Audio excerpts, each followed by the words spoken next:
What's going on, guys? Coach Bobby here. So today we're going to go over deadlift. Why it's important to master the technique. I'm going to show you a couple of exercises, how we can progress over the time. And then also we're going to go over a couple of troubleshooting techniques. So for deadlift is a hip hinge movement. So with hip hinge movement, we want to primarily move through your hips. We're going to have very slight knee bend. Okay, where the difference between the squats, we're going to bend more through the knees and the hips at the same time. Okay, so we want to unlock your knees and push your hips back towards the wall behind you as to keep your back nice and flat. Okay, so let's do it one more time. So pushing your hips back, we're going to allow the chest to come forward, keep the back nice and flat. At the bottom position, if you do it right, you should feel some tension at your hamstrings. Okay. The bottom position, also your knees needs to stay right over your ankles. Okay, so making sure the knees are not coming too much forward. We're gonna try to keep the shins vertical, knees right over your ankles. Okay, so why it's important to master a proper hip hinge? It's important because you're going to apply it in a lot of exercises in the weight room. It needs proper hip hinge for deadlifts, but also for kettlebell swings, for bent over rows. Also, you're going to apply it in your daily life. That is going to be the most efficient and the safest way when you need to lift an object off the floor is to minimize any movement through your back, how to properly use your legs and hips to lift the weight safely off the floor. So for most people, it's really hard to achieve proper hip hinge and it takes a little more practice. Just give yourself a time, practice it for a couple of weeks. I would suggest you can even include it a couple of sets in your warm-up. Just practice the movement. Once you feel more comfortable, then you can include some weight. So with the hip hinge, as I mentioned earlier, we want to hinge back to your hips is to minimize any motion through your spine. Because good drill that I like to use with my clients is just take a stick. The stick is going to serve as a feedback to maintain a neutral spine. Okay, so when we hold the stick, we're going to have one hand above your head, the other hand is going to be right below your hips, and then you want to find 3 points of contact. So your head is going to be against the stick, your mid-back, as well as the hips. So now we're going to perform the hip hinge movement. I'm going to push my hips back as I unlock my knees, lean forward, and I keep all 3 points of contact. If I round my spine, I'm going to lose 2 points of contact. If I start excessively arching my low back, I'm going to lose also 1 point of contact. So we want to keep all 3 points of contact the entire time. Another common mistake with the hip hinge is most people, they're going to turn the hip hinge into a squat. So when you perform the hip hinge, instead of bringing your hips down towards the floor, you want to think about bringing your hips back towards the wall behind you. Okay, so a good drill that you can use is you can come next to a wall. You can start closer by the wall, maybe about foot distance away from the wall. And then you're going to try to hinge back to your hips, moving your hips back, and we're going to try to touch the wall and then come up nice and tall. If that gets easy, you're going to move a little bit further away from the wall.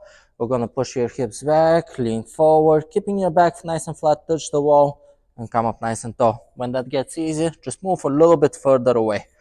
Okay, pushing the hips back towards the wall behind you. Remember, at the bottom of your hip hinge, if you achieve a good depth with your hip hinge, you should feel a good tension at your hamstrings.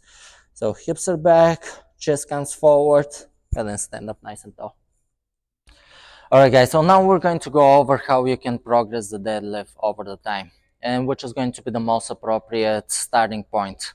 Before that, I would like to ask you, if you enjoyed this video so far, please don't forget to like it and subscribe it. It will mean a world to me. My goal with this video is to share a free content that can benefit your health and fitness.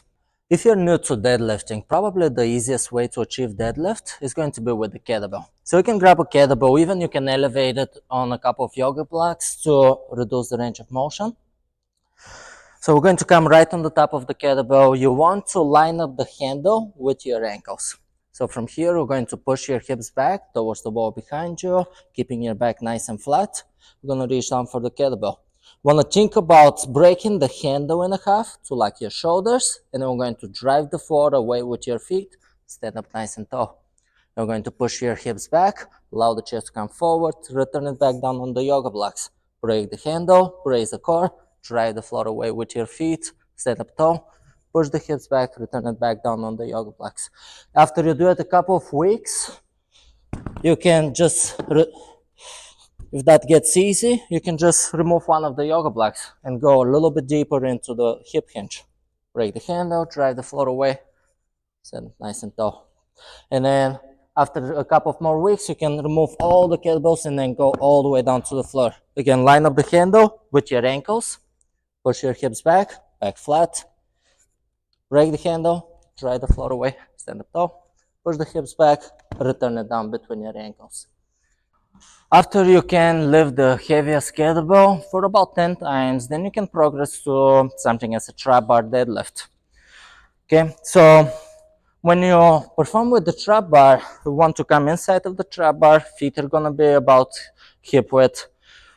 The same hip hinge movement, we're gonna grab the handles, okay? So I'm going to brace the core like I'm about to take a punch. I'm going to rip the handles apart to lock my shoulders, okay? And then I'm gonna drive the floor away, stand up nice and tall. Push my hips back, reset, down. If you want to make it more challenging, after a while, you can just flip the barbell.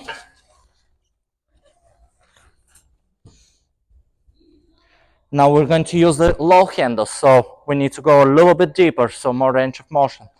We're going to come back, grab the handles, rip the handles, brace my core, drive the floor away, stand up nice and tall, push my hips back, return back down, reset, drive, back down. Now we're going to go over the deadlift with the straight bar. So for most people, just practicing with the kettlebell or with the treadmill is going to be enough. There's not much more benefits doing it with the straight bar. Just is going to be a little bit more hip dominant. You need to get a little bit deeper into the hip hinge. But again, you don't really need to do it, but I'm going to show you the technique. So we're going to set up. We have a couple of different variations of the deadlift. We have sumo, which is going to be a wider stance, or conventional. So with conventional, you want your feet roughly about hip width. You're going to line up the barbell with your shoelaces.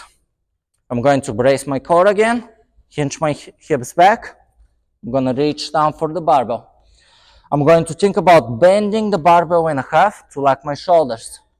And then I'm going to wedge myself between the floor and the barbell, just bringing my hips back, lifting my shoulders, taking the slack out of the barbell. I'm going to get in a position that I can drive through my legs, stand up nice and tall. Return back down. Okay, one more time. I'm going to reset. I'm going to break the barbell apart, lock my shoulders. I'm going to wedge myself between the floor and the barbell by lowering my hips, lifting my shoulders simultaneously, bringing my armpits over the barbell. Take the slack out of the barbell, drive the floor, stand up tall, push my hips back, return it back down. Alright guys, thank you for watching this video, and I hope you found some useful tips that you can incorporate in your practice. So we went over why deadlift is important and how to make it more efficient by using some of those troubleshooting techniques that I just showed you. We went over also how to progress it over the time. I would just mention, just be patient, take your time. It's going to take time and practice to get better at the movements and also build more strength. Please let me know in the comments which was the most useful tip in this video for you, and also which is your favorite deadlift variation.